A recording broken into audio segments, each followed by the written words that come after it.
ça va apparaître de ton côté. Ouais, ça apparaît encore. Encore, je ne vois pas. Donc, bonjour à tous, bienvenue du coup pour cette première édition d'un nouveau format que l'on a imaginé au niveau de la Technopole en partenariat avec les établissements d'enseignement supérieur du territoire et l'agglomération. L'objectif de ce format, c'est de vous présenter en une petite heure l'ensemble de l'offre de formation disponible sur le territoire. Et on a imaginé un découpage de ce format par typologie de métier. Donc aujourd'hui, ce format est dédié à la filière numérique et donc plus particulièrement aux formations dans le domaine de l'informatique, des réseaux et des télécoms. L'objectif de cette session, c'est de vous présenter l'offre de formation disponible dans ce domaine et de vous présenter les conditions d'accueil, de stage ou d'alternant pour que vous puissiez anticiper vos demandes et puis bien connaître l'offre de formation disponible sur le territoire.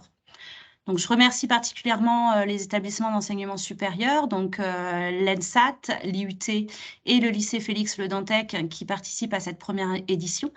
Je remercie également le CMQ, Campus des métiers et qualifications d'excellence pour les usages et les métiers du numérique et de la photonique, puis également l'agglomération qui est présente. Donc, tour à tour, les responsables pédagogiques auront 2 minutes pour présenter leur formation et vous aurez, à l'issue de ce temps collectif, la possibilité d'aller échanger avec les établissements qui disposeront d'une salle dédiée. Donc, sans plus tarder, je propose qu'on rentre dans le vif du sujet et je vais laisser la parole à Agnès pour animer la séquence. Ok, merci Estelle.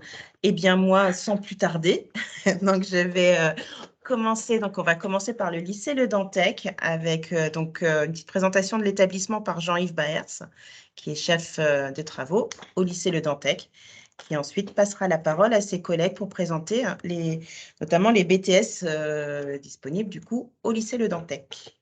À toi, Jean-Yves. Il manque le micro, Jean-Yves. Bonjour à tous, bonjour à toutes. Je vais vous faire une présentation rapide du lycée Le Dantec.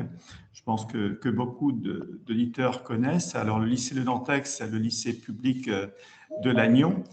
Quand on parle du lycée Le Dantec, en fait, on parle de 2 établissements, puisque ça regroupe un lycée général et technologique et un lycée professionnel. Tout ça pour une population, on va dire, un nombre d'élèves qui avoisine les 1825 à la date d'aujourd'hui, mais ça oscille entre 1800 et 1900 élèves chaque année. Alors, sur ces 1800 ou 1900 élèves, il y a un peu moins de 300 étudiants. Alors, le lycée… Oui, il y a un bug, excuse-moi. On peut revenir à la diapositive. Oui, il y a un petit…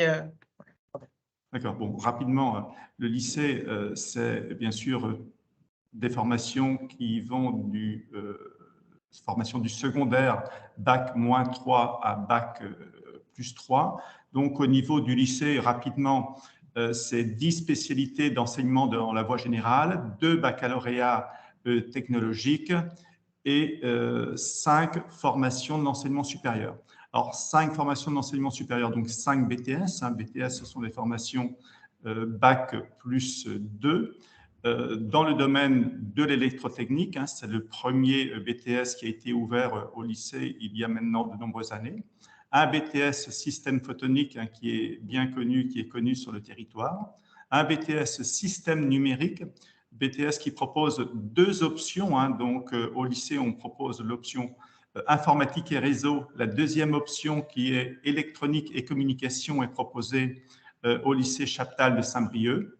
Un BTS service numérique aux organisations, qui est un BTS informatique, mais qui est rattaché au domaine des services. Donc là, avec 2 options, un BTS commerce international. Donc voilà pour ce qui est des 5 formations de BTS. On a aussi au lycée une CPGE ATS. Alors, CPGE, c'est une classe préparatoire au concours des grandes écoles, mais un peu spécifique, puisque ATS signifiant adaptation technicien supérieur, c'est une CPGE en 1 an, qui permet bien sûr la préparation des concours, mais 1 an après un bac +2. Donc, après soit un BTS, soit après un DUT, où on a aussi quelques jeunes, quelques étudiants qui nous viennent directement de l'université. On a aussi une licence professionnelle donc, dans le domaine de la mécanique, licence professionnelle que l'on a en partenariat avec l'IUT de Brest. Alors, l'info en plus, comme c'est noté sur le slide, tout simplement, un élève qui arrive au lycée, il rentre au niveau seconde, on va dire, et ensuite, il a un parcours, une grande diversité de parcours qui lui est offerte. Pour nos étudiants, on a aussi la possibilité, c'est un plus pour un certain nombre de familles, d'être logés à l'internat et d'avoir le statut d'interne, ce qui permet quand même de limiter le coût des études. Pour certaines familles, c'est un élément non négligeable.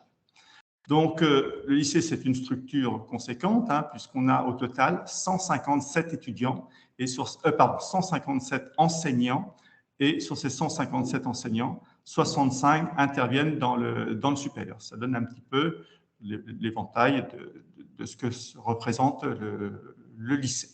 Alors, aujourd'hui, le focus va être fait sur les formations BTS du domaine du numérique. Donc, 2 formations vont vous être présentées par 3 collègues enseignants. Donc, le système numérique, le système et le service numérique aux organisations, avec une présentation différente de l'option SLAM et de l'option SISR.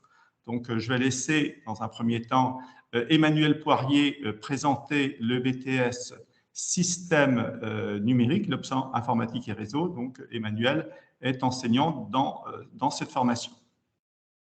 À vous, Emmanuel. Bonjour, donc le BTS système numérique avec l'option informatique et réseau permet d'offrir à tous les élèves venant de différents bacs, bac pro, STI2D ou bac généraux, et aussi les étudiants en réorientation, une formation de 2 ans en informatique. La formation couvre de multiples aspects de l'informatique, permettant aux étudiants d'étudier aussi bien l'administration système et réseau que le développement logiciel.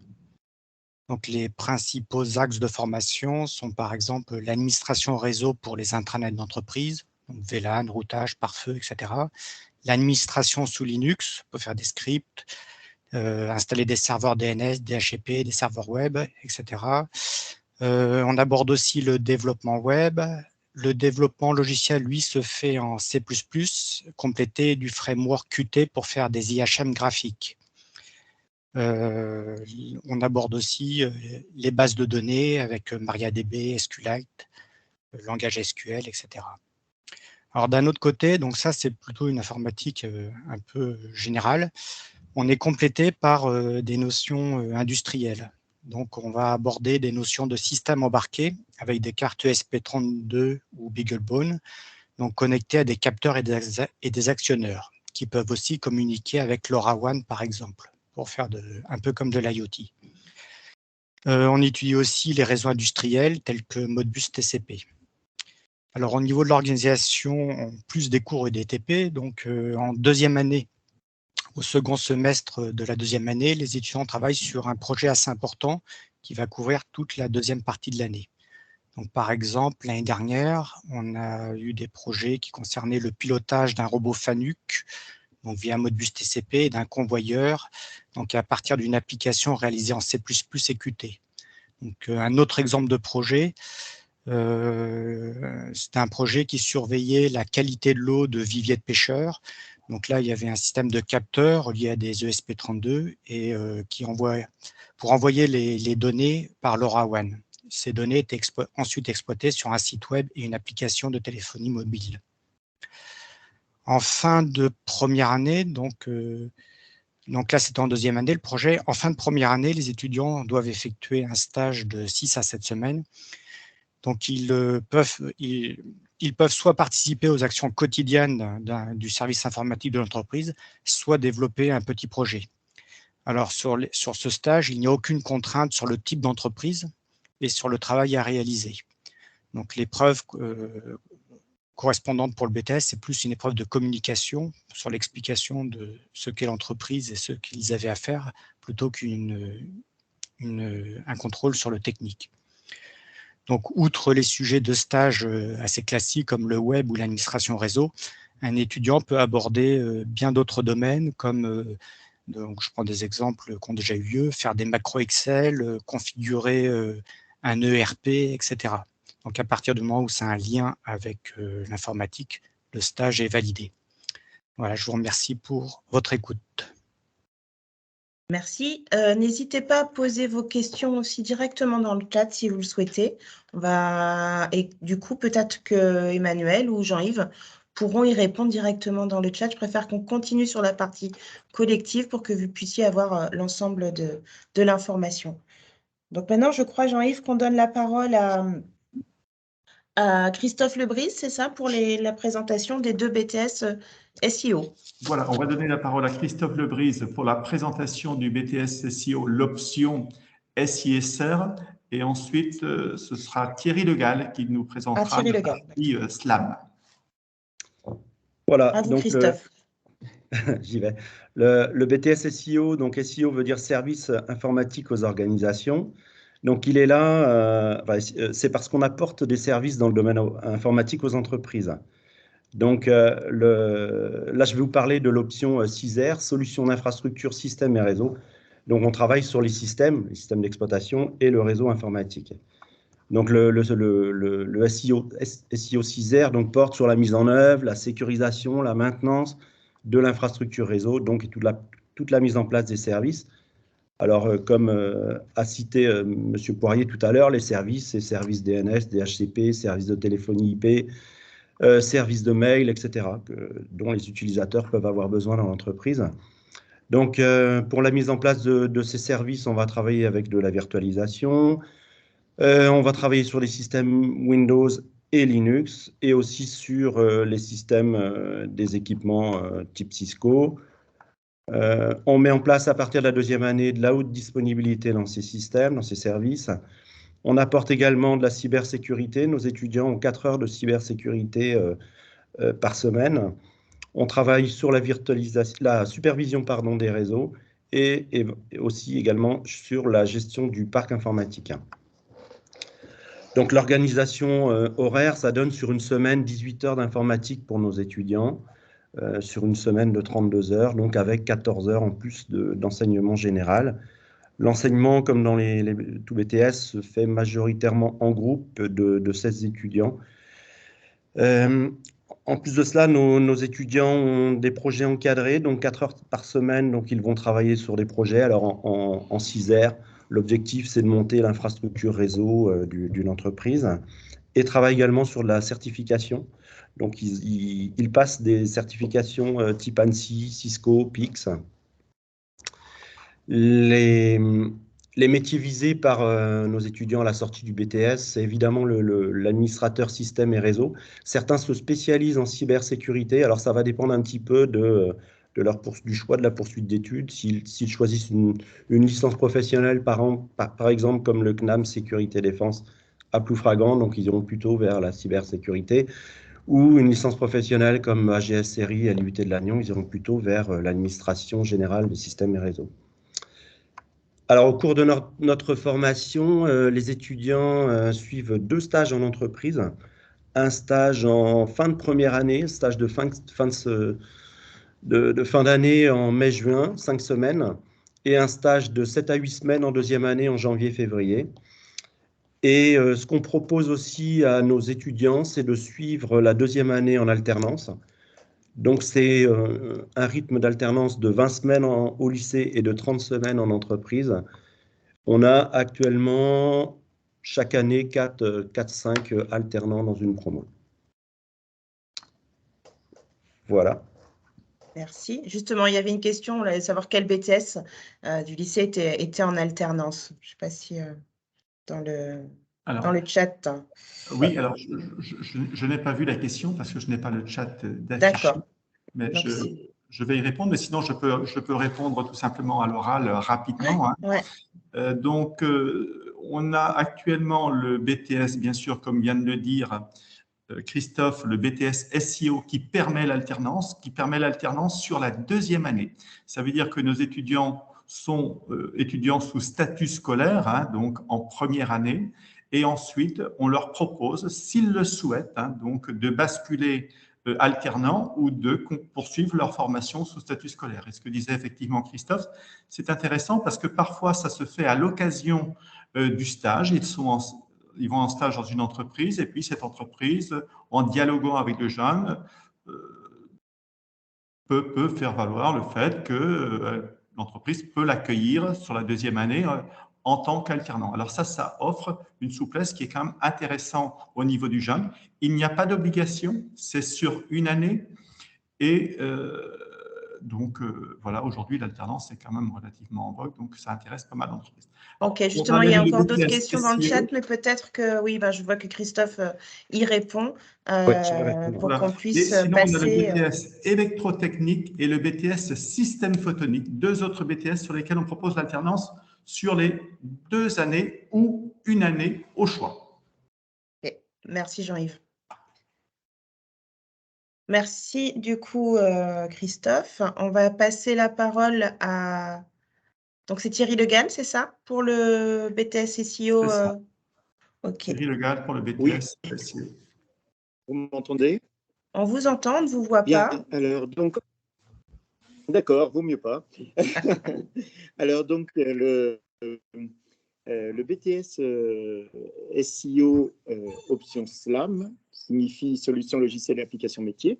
Il s'adresse d'abord effectivement à des étudiants, enfin des élèves qui viennent de bac pro, de bac généraux, de bac technologique, mais également des étudiants qui sont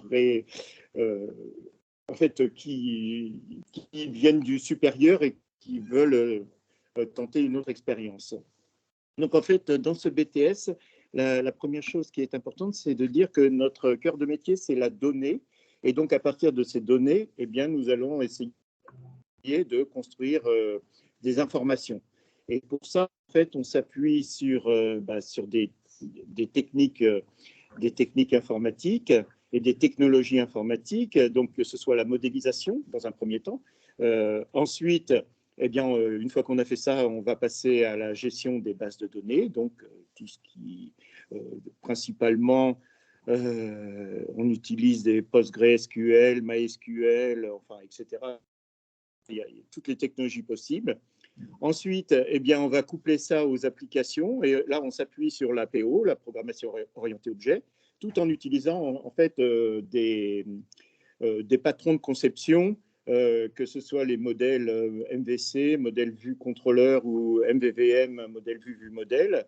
Et donc, en fait, et à partir de ça, on utilise également des frameworks, des gros frameworks bien connus. Pour la partie web, on va s'appuyer sur du Symfony. Bon, c'est un choix. Pour la partie développement, on va plutôt s'appuyer sur le C#, mais bon, ça n'a pas d'importance. Et puis, on développe également des applications mobiles en natif. Et pour ça, on s'appuie sur la dernière technologie Microsoft qui est net.maui, qui permet effectivement aujourd'hui de faire du cross-platform, c'est-à-dire qu'on n'a plus besoin de développer pour telle ou telle plateforme. En fait, tout est partagé et on a à la marge, on a quelques petits changements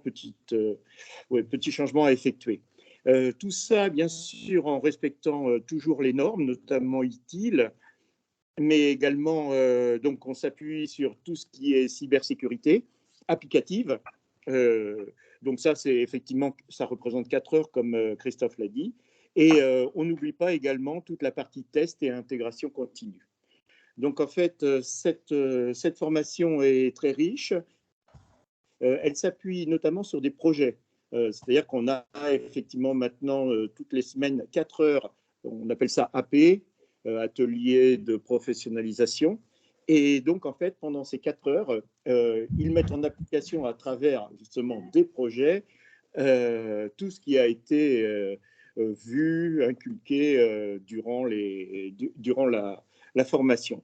L'intérêt de cette formation, en fait, elle s'adresse également à des étudiants qui ont besoin de suivi, qui ont besoin d'être pris en charge pendant 2 années et non pas par module.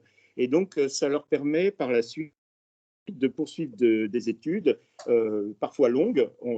Durant ma carrière, j'ai connu des étudiants qui sont partis en école d'ingénieur. On a eu des étudiants qui sont partis à l'ENSA, j'en ai eu qui sont partis à l'école des mines, etc. Donc, en fait, ça permet effectivement de continuer de très bonnes études. Et je ne vais pas reprendre ce qu'a dit déjà Christophe concernant l'alternance, ce qui fait que j'ai largement dépassé le temps qui m'était arrivé. Oui. Je vous remercie. J'allais vous interrompre. Beaucoup. Merci beaucoup, Thierry. Je vous laisse poser vos questions dans le chat. Et si vous pouvez y répondre directement, Thierry ou Jean-Yves ou l'un de vos collègues, ce serait parfait. Donc, après le lycée, vient le tour de l'IUT de Lannion. Donc, je vous présente Thierry Père, qui va présenter son établissement et se présenter lui-même et présenter du coup aussi les différentes formations proposées par l'IUT.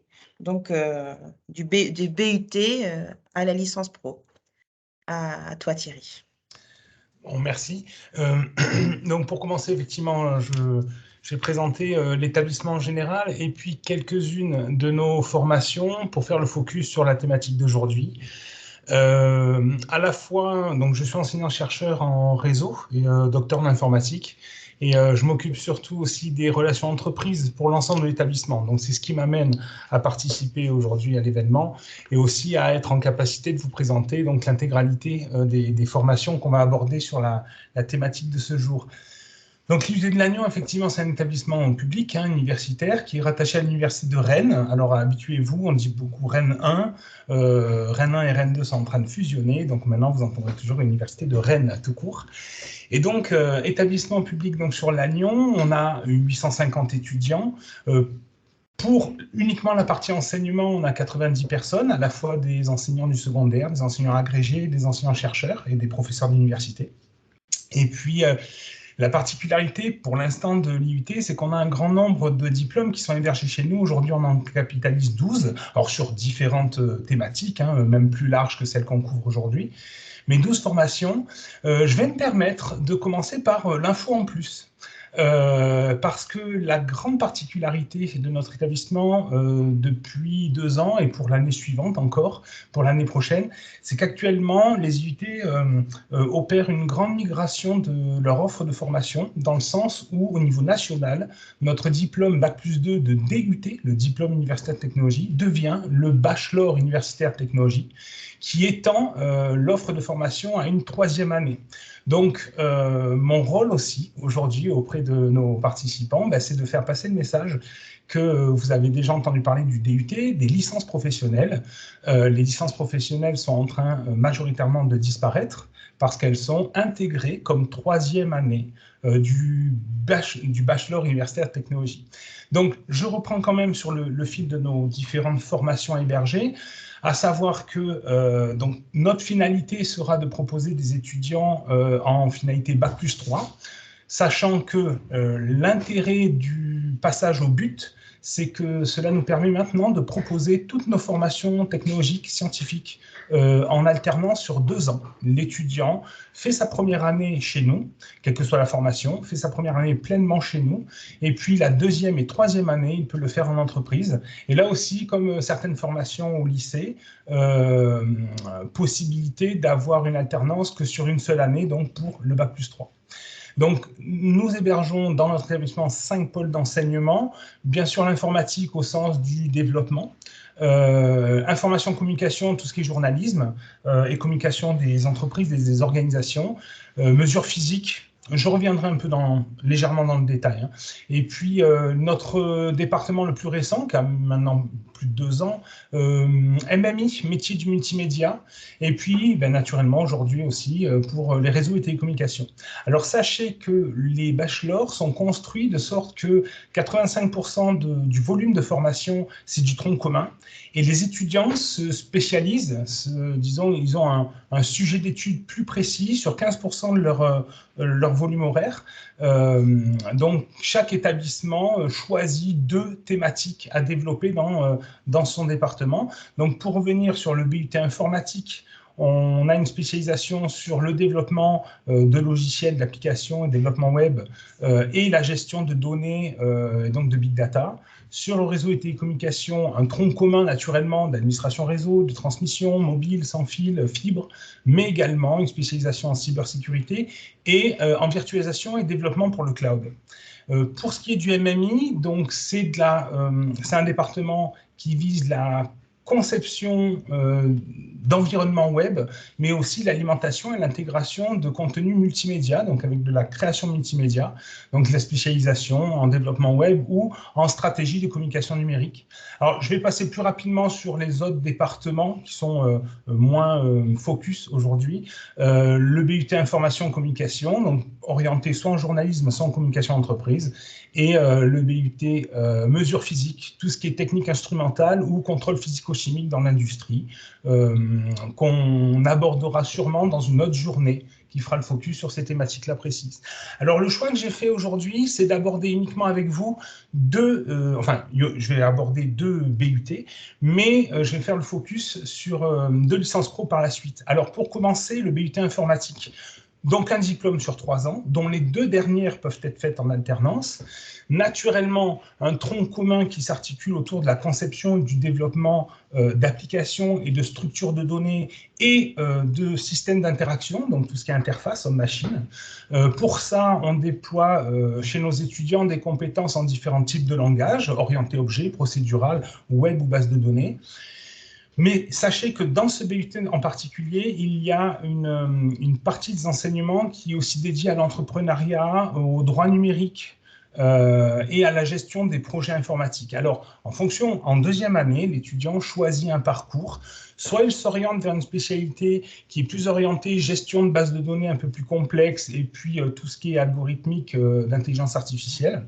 Soit il choisit au contraire, enfin je dis au contraire, c'est pas, mais d'avoir une spécialité sur ce qui relève de la virtualisation et de l'aspect gestion de projet et process projet dans l'informatique. Alors, cette formation, je rappelle, sur 3 ans, permet quand même une alternance sur les 2 dernières années, à savoir que l'ensemble des BUT, alors que ce soit à Lannion ou ailleurs en France, l'ensemble des BUT, la particularité, c'est que tout le programme est construit dans l'idée de développer chez l'étudiant des blocs de compétences. Alors, au final, sur les 2 dernières années de formation, on avoisine les 1200 heures de formation par étudiant. 1200 heures, il faut savoir que la première année rajoute 800 heures pour avoir une enveloppe globale de 2000 heures sur 3 ans. Alors, en termes de métier, je vais aller plus rapidement. En termes de métier, vous allez cerner un peu les thématiques. On est sur des concepteurs et des développeurs d'applications, que ce soit des applications qui vont être virtualisées, que ce soit des applications web, des applications marchandes. On est aussi sur des étudiants qui sont en capacité de s'intégrer dans un cycle, dans un cycle de vie projet. On parle d'agilité, on parle de Scrum, et pour opérer ces compétences-là en alternance. Donc, le rythme d'alternance, ça sera le même pour l'ensemble de nos formations quasiment. Je ne dis pas que le calendrier est le même, mais le rythme, dans le sens où l'étudiant fera 4 semaines à l'IUT, 4 semaines en entreprise. En fonction du mois dans l'année, ces chiffres peuvent varier de plus ou moins 1 semaine, pas plus. Au final, en 2e année, l'étudiant passe 31 semaines en entreprise et en 3e année, un peu plus, 36 semaines en entreprise parce qu'il intègre l'entreprise à plein temps un peu plus tôt dans l'année que précédemment. Alors, je vous sensibilise au fait que nous visons à organiser une visite de notre établissement le jeudi 12 janvier. Donc, à la suite de cette journée-là, je verrai avec mes collègues d'Anticipa de voir comment on peut vous inviter à cet événement-là. Et sachez qu'on a acté dès à présent la date du 4 mai pour organiser dans nos locaux un alternance dating pour vous mettre en face de nos candidats à l'alternance, que ce soit en 2e ou en 3e année pour 1 an ou 2 ans. Alors, l'autre principal BUT dans le domaine du numérique de l'IUT de Lannion, donc BUT Réseau et Télécommunications.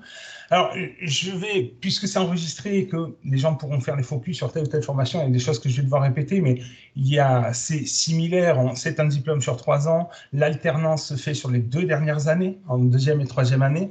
Là, effectivement, on est sur des enseignements qui ont pour but de permettre à l'étudiant de comprendre, d'installer et d'administrer tout type de réseaux, des réseaux informatiques, des réseaux IP, des réseaux de télécommunications, fixes, mobiles, fibre optique.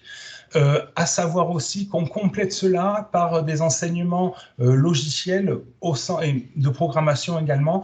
L'idée, c'est pas du tout que nos étudiants sachent développer des applications qui vont être vendues à des clients, etc. L'idée, c'est qu'un étudiant soit capable de créer son propre outil de gestion d'inventaire, son propre outil de page web, de contenu web pour s'aider lui-même dans ses activités, dans ses missions. Alors, à savoir que à partir de la deuxième année, là aussi, il y a une spécialisation qui est choisie. En spécialisation, quand même, je précise, ça relève de 15% du volume horaire. Cette spécialisation, soit on est sur les métiers de la cybersécurité, donc dans cette spécialisation-là, les étudiants développent sur 2 ans des stratégies, des techniques de sécurisation d'un système d'information, dans un but, par ailleurs, de pouvoir procéder à des tests d'intrusion, par exemple, sur ces systèmes. Ou une autre spécialisation, c'est ce qui relève de la virtualisation, où l'étudiant doit être capable, en fin de diplôme, de concevoir, de déployer des services et une architecture réseau qui est totalement virtualisée, ou hébergée dans des data centers, dans des services cloud, etc. Alors, là aussi, une formation encore, c'est un BUT, donc une formation sur 3 ans. L'UT de Lannion propose l'alternance sur les 2 dernières années, toujours en bloc de compétences. Et là aussi, on est sur un volume horaire équivalent de l'ordre de 1200 heures sur les 2 ans d'alternance. Alors, nos étudiants en sortie de diplôme, quel que soit leur parcours, ils sont en capacité d'être administrateurs système et ils peuvent sécuriser une infra logiciel et réseau. Certains, avec la spécialisation DevCloud, peuvent organiser la virtualisation et la gestion, la maintenance des services qui sont peut-être hébergés ailleurs ou virtualisés dans une entreprise. Et ce qu'on voit de plus en plus, notamment les alternants, c'est que nos étudiants se voient confier des missions de chargé d'affaires réseau et télécom, tout ce qui est déploiement de la fibre, tout ce qui est relationnel avec clients fournisseurs et peut-être génie civil et administration territoriale. On voit ça aussi de plus en plus souvent. Donc là aussi, le calendrier est similaire. On est sur 1 mois à l'IUT, 1 mois à l'entreprise, avec au moins la moitié ou les 2 tiers de l'année passée en entreprise, le reste donc à l'IUT, avec un petit rappel effectivement de nos dates prévues de visite et d'alternance d'IT. Moi, j'accélère un peu, mais... Mais bien sûr. Donc, la licence professionnelle. Alors, cette licence-là, je vais là aussi commencer par mon info en plus. Dans le sens où je vous en parle, je pense que si cet événement a lieu l'an prochain, cette diapo, elle disparaît. J'invite effectivement ceux qui nous regardent là à prendre en considération que ce diplôme-là, c'est sa dernière année d'existence. En tant que tel, en tant qu'année indépendante. Donc, une licence professionnelle, c'est un diplôme Bac+3 dans lequel nous recrutons des Bac+2, alors des DUT de chez nous, de Saint-Malo par exemple, ou des BTS, du lycée également. Donc, cette année-là, actuellement, c'est la dernière promotion. Si je vous en parle, c'est que ça veut dire que les étudiants qui sont actuellement en LP, les entreprises pourront les embaucher à compter du mois d'août qui va arriver. Donc, je vous en parle quand même.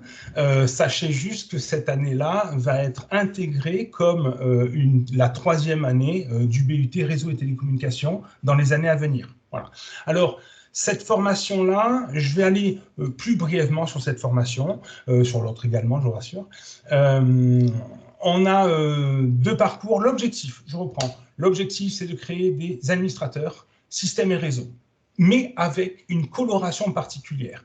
On a à peu près 40% du volume horaire en tronc commun pour en faire des admins réseau, avec une notion, avec un focus un peu plus particulier sur la gestion d'un service informatique.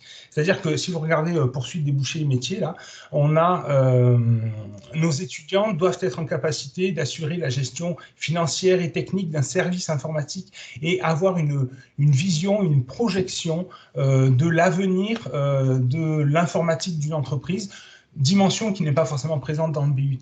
Alors, par contre, je vous dis 40% de tronc commun, qu'est-ce que c'est les 60%? Eh bien, les étudiants, il y a 2 parcours, ce que détaillait par exemple le lycée tout à l'heure sur l'IUT. Nous avons une licence pro dite AGSRI, Administration et Gestion des systèmes réseau informatiques.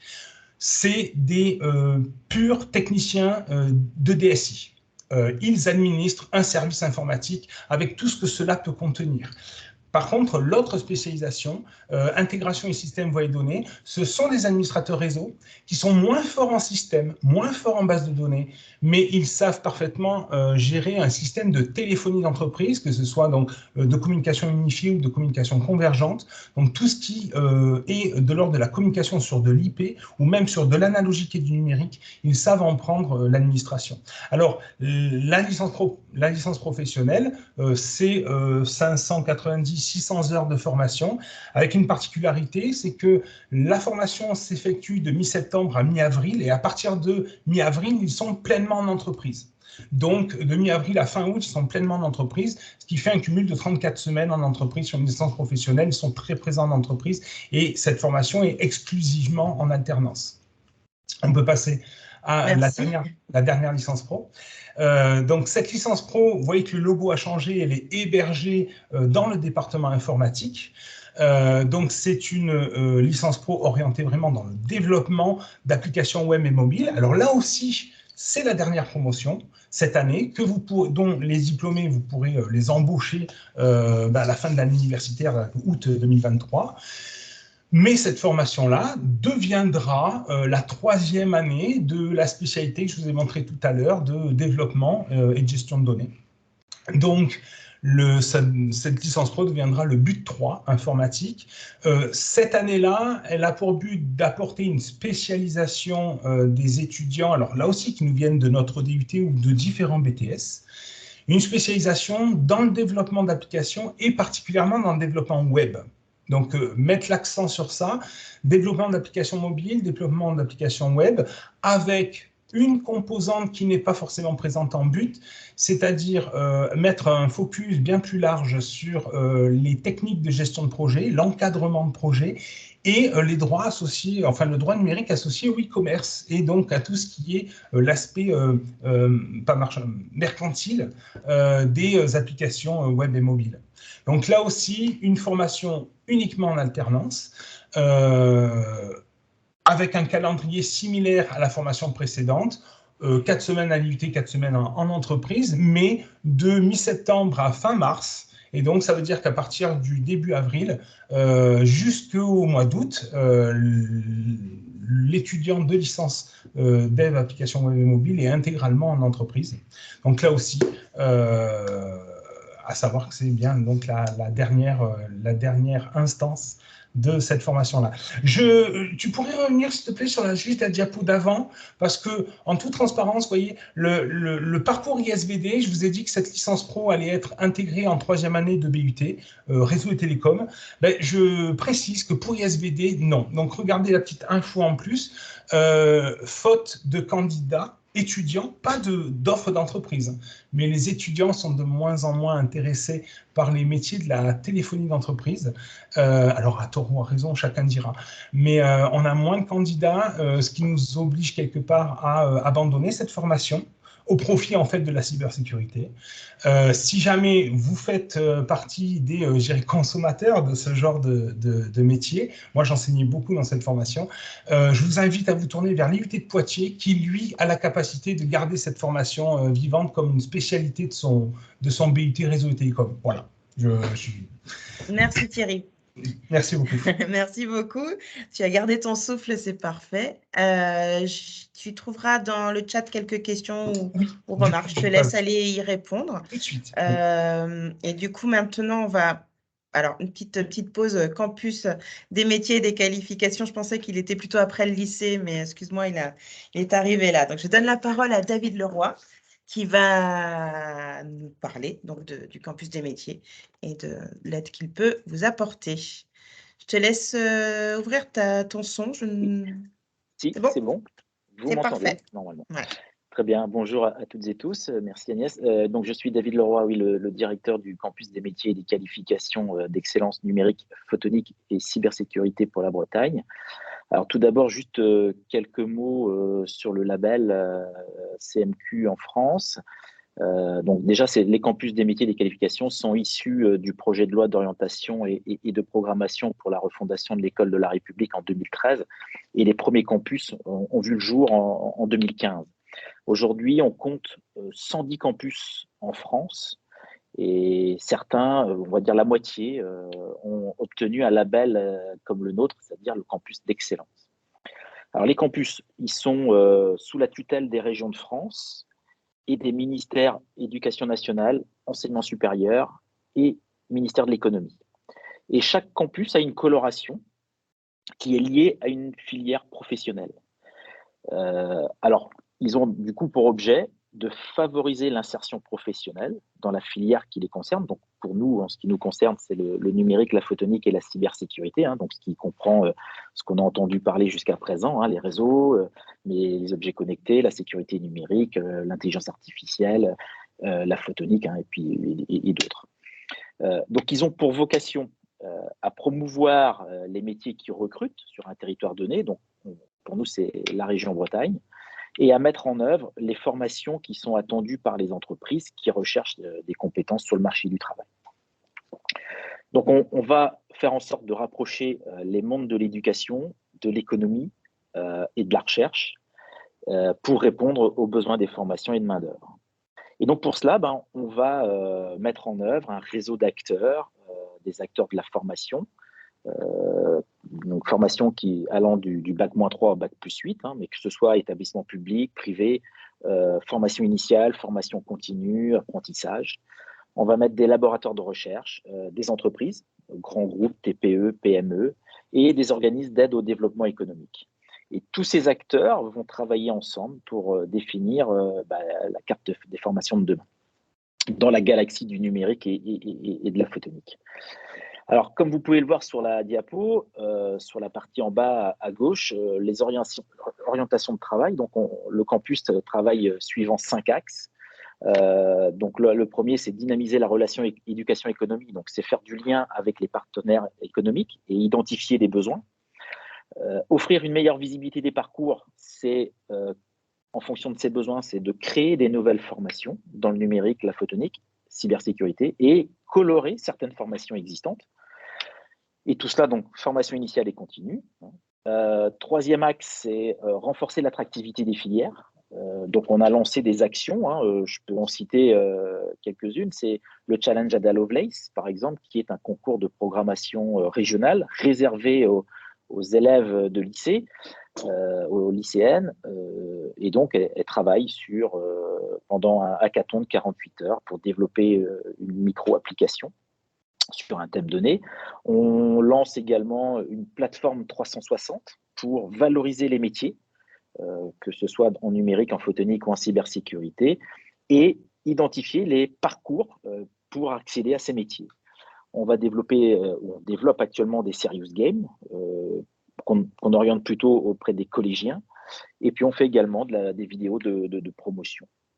Le quatrième axe de travail, c'est les mobilités internationales. Aujourd'hui, on a 2 projets à l'international. Un projet avec le Liban, où on va faire de la formation de formateurs en cybersécurité, et un projet avec le Bénin, où on va créer des formations en numérique au Bénin avec la création des espaces et puis des contenus pédagogiques. Et le dernier axe de travail, c'est accompagner les innovations pédagogiques. Donc, j'ai parlé de Serious Game, mais c'est aussi travailler autour de la réalité virtuelle et de la réalité augmentée. Alors, pour pouvoir faire tout ça, pour pouvoir monter des nouvelles formations et lancer des actions d'attractivité, il faut des moyens financiers. Et pour cela, on a répondu à un appel à projet en 2020, qui est un PIA, un programme d'investissement d'avenir. Et on a donc des moyens pour 5 ans pour lancer des nouvelles formations. MMI, on en a parlé, on fait partie par exemple. Et puis actuellement, on répond à un nouveau PIA, c'est le PIA 4, sur un projet régional autour de la cybersécurité. Donc pour terminer, le CMQ, c'est une association. Le siège social est au lycée Félix Dantec et notre présidente, c'est Madame Leflemme, la proviseure du lycée. Et nos bureaux sont situés à côté de la Technopole, à côté des nôtres, de l'espace Ampère. Voilà. C'est ça. Et donc j'ai juste mis 2 liens. Premier lien, alors c'est une version bêta, mais c'est sur notre plateforme qu'on est en train de travailler, qui est plus orientée photonique aujourd'hui, mais on va également développer la partie numérique, donc pour promouvoir les métiers. Et donc là-dessus, les entreprises, on aura besoin d'elles pour pouvoir mettre des éléments 360 des métiers qu'elles proposent. Et puis, j'ai également un lien vers le challenge Ada Lovelace si certaines entreprises, certains partenaires veulent nous rejoindre sur cette aventure. Voilà, okay. Comme je le disais, merci David. Comme je le disais, je vais transmettre aussi le support. Donc, chacun pourra aller cliquer sur les liens que tu nous as mis dans le transparent pour en découvrir tout ça. Le temps passe. Et donc, maintenant, je vais donner la parole à Philippe Quémeret de l'ENSAT, donc pour cette dernière partie de cette session collective. Donc, il va nous présenter l'ENSAT et puis ses collègues ainsi que les formations donc, proposées, aussi bien en initial qu'en continu. C'est comme ça qu'on dit? À toi, Philippe. Oui, merci. Alors, j'attends quand même mon slide. Oui, voilà, merci Agnès. Alors, je suis Philippe Quémeret. Nous avons des relations étroites avec l'ensemble d'entre vous, hein, mais pour autant, on va quand même vous présenter assez précisément nos formations et particulièrement les formations du numérique. Alors, je suis Philippe Quémeret, je suis en charge des relations entreprises et de la formation continue à l'ENSAT. Je serai accompagné cet après-midi de 2 enseignants-chercheurs, Emmanuel Cassot, qui est responsable du pôle système numérique, et de Vincent Barrault, qui lui représente le pôle électronique, la filière électronique, informatique, la filière informatique, excusez-moi. Donc l'ENSAT est une école interne de l'université de Rennes 1, une école d'ingénieurs internes, affiliée à l'Institut Mines Télécom. Donc nous évoluons dans ces 2 mondes, hein, de l'université de avec des relations étroites avec l'IUT de Lannion, qui est également de l'Université de Rennes 1, et puis en même temps de l'Institut Mines Télécom, qui fédère des écoles, anciennement des mines et du réseau des écoles de télécom. Nous sommes également membres de la conférence des grandes écoles. Nous recrutons sous statut étudiant 80% de nos étudiants via le concours Mines Télécom. Donc, ce sont des étudiants qui viennent de classes préparatoires, et 20% sur titre des étudiants qui vont venir principalement de DUT. Nous recrutons nos apprentis, puisque nous avons à la fois des formations étudiants, des formations en apprentissage. Nous recrutons nos apprentis via la plateforme Mines Télécom. Et donc, ces concours, ces filières de recrutement qui sont réalisées dans le cadre de l'Institut Mines Télécom font qu'on recrute en fin de compte au niveau national, au niveau français. Donc, nous avons des étudiants qui viennent de toute origine au niveau de la France. Donc, l'ENSAT délivre 5 diplômes d'ingénieur, 5 formations, 3 sous statut étudiant, 2 en apprentissage. Donc, sous statut étudiant informatique, ingénieur en informatique, ingénieur en photonique et ingénieur en système numérique. Sous statut d'apprenti, ingénieur en informatique et ingénieur en photonique et électronique. Ici, on voit que l'ENSAT est constitué en 3 pôles, 3 filières, donc, qui sont informatique, photonique et système électronique, système numérique électronique. En fait, donc, nous avons ces 3 filières. Donc, mes collègues vous présenteront aujourd'hui, comme je vous l'ai dit, les formations en informatique et les formations en système numérique. Et pour ma part, j'aborderai après ça la formation continue. Une petite chose pour vous rappeler que l'ENSAT est aussi un pôle de recherche, et donc intègre des laboratoires de recherche qui sont en fait dans les thématiques de l'école, informatique, électronique, photonique, avec pour électronique et informatique, le laboratoire IRISA, le centre Bretagne INRIA, l'Institut Photon pour la photonique, et puis également l'équipe IETR pour en partie des collègues qui travaillent au sein du pôle système numérique sur le traitement d'images. Merci Philippe. Du coup, on passe la parole à Emmanuel Cassot. Emmanuel Cassot, voilà. À vous Emmanuel.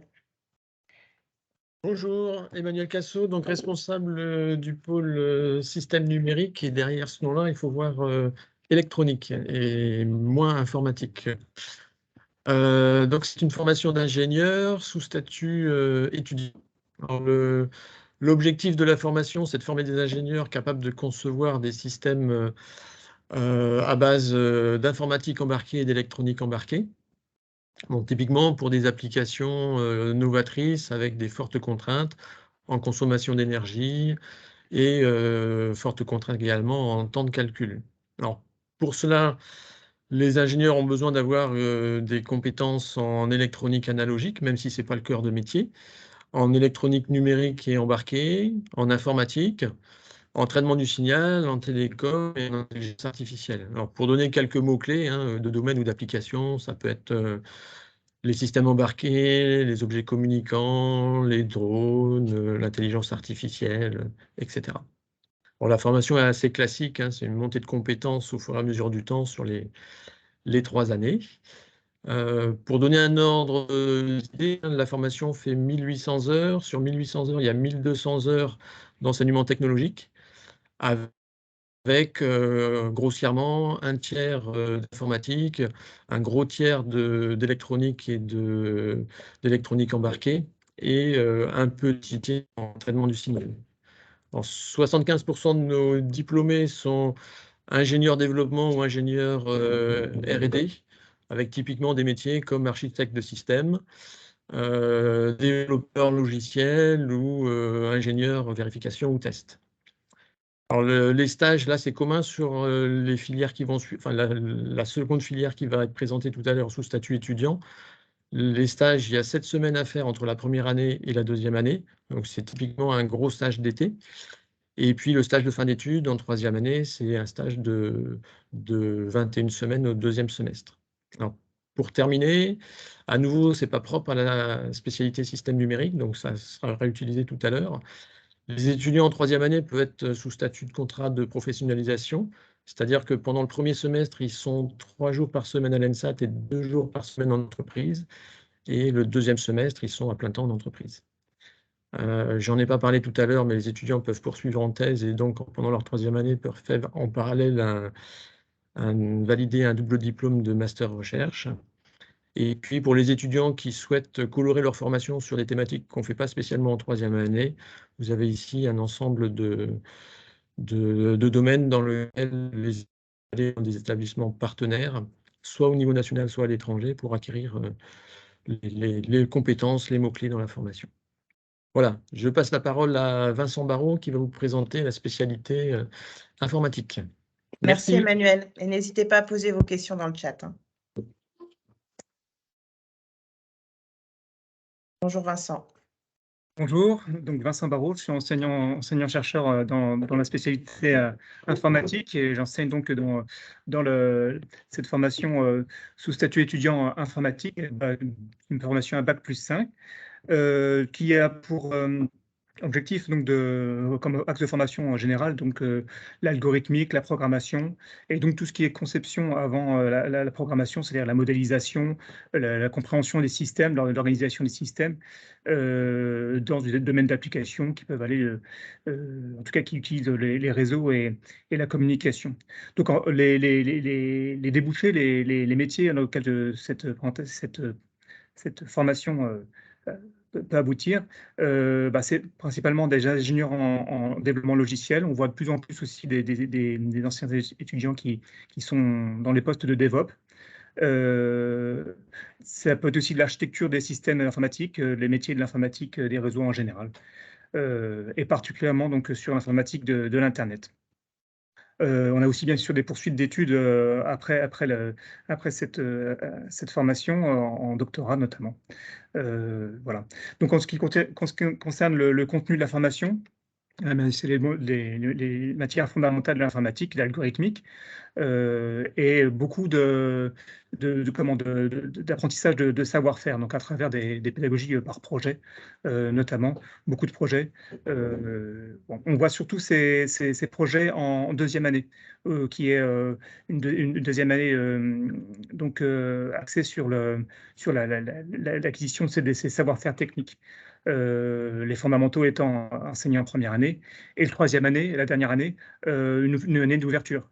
Donc, comme le disait Emmanuel tout à l'heure, pour aller, par exemple, faire un parcours à l'international, s'ouvrir à d'autres cultures, d'autres compétences, ou dans des écoles partenaires pour se spécialiser dans un certain domaine, obtenir un double diplôme, pourquoi pas en management.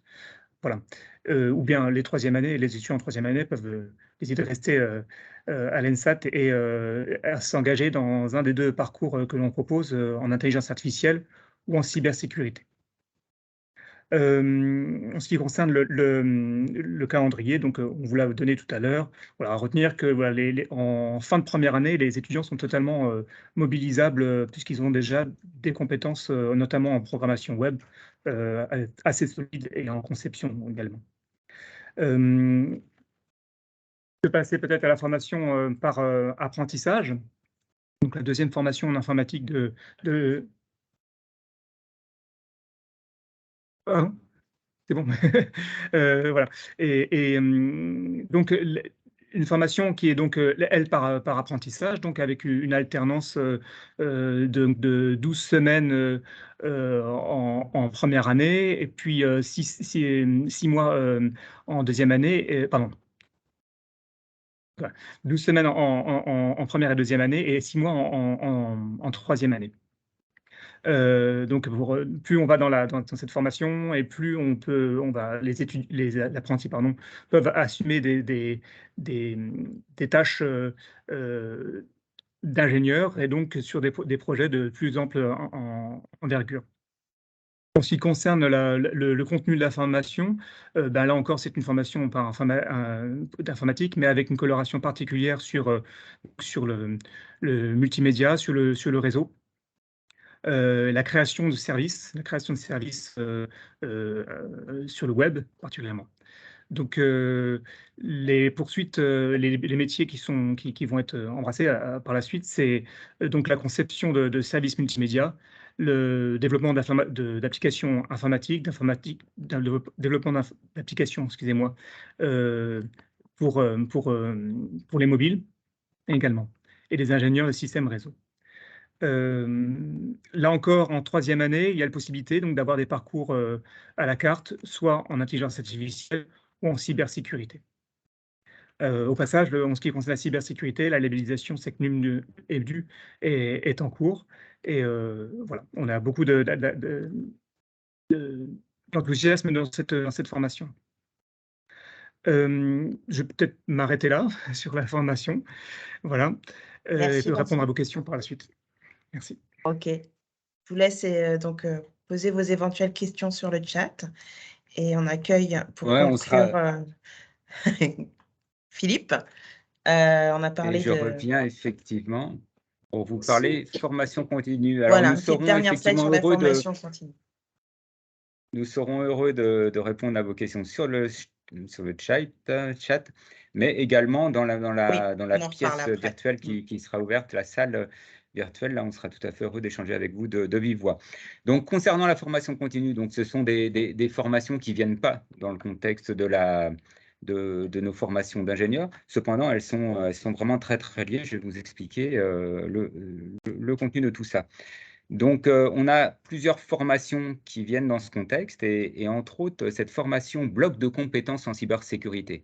Alors, il s'agit en fait d'offrir à des salariés en entreprise, en reconversion ou en souhaitant évoluer dans leur métier. Ça permet aussi à des entreprises de faire progresser et de faire acquérir des compétences à leurs salariés dans le domaine de la cybersécurité. Alors, ce bloc de compétences regroupe en fait l'ensemble du parcours cybersécurité en dernière année de parcours d'ingénieur en informatique. Donc, il s'agit d'un parcours de 140 heures sur un semestre entre septembre et fin janvier, même février, avec à raison de 1-2 jours par semaine. Ça peut être, voilà, la granularité, c'est la demi-journée ou la journée. Donc, et tout ça réparti avec un planning défini évidemment bien à l'avance, réparti sur un semestre. Alors, sinon, nous proposons également des formations plus courtes à la formation continue, Donc, cette formation référent cybersécurité qui est calquée sur, en fait, qui est le support pédagogique de l'ANSSI, l'Agence nationale de la sécurité des systèmes d'information, réalisé en partenariat avec CCI France, qui vise à faire progresser, à acculturer les TPE, PME dans le domaine de la cybersécurité. Il s'agit d'une formation de 5 jours et qui est certifiante, c'est-à-dire que le salarié peut obtenir cette certification qui est reconnue au répertoire spécifique de France Compétences.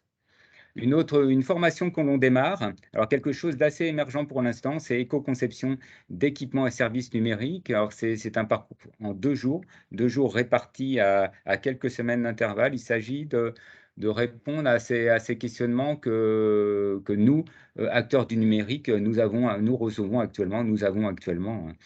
Voilà, quid des enjeux environnementaux liés au numérique?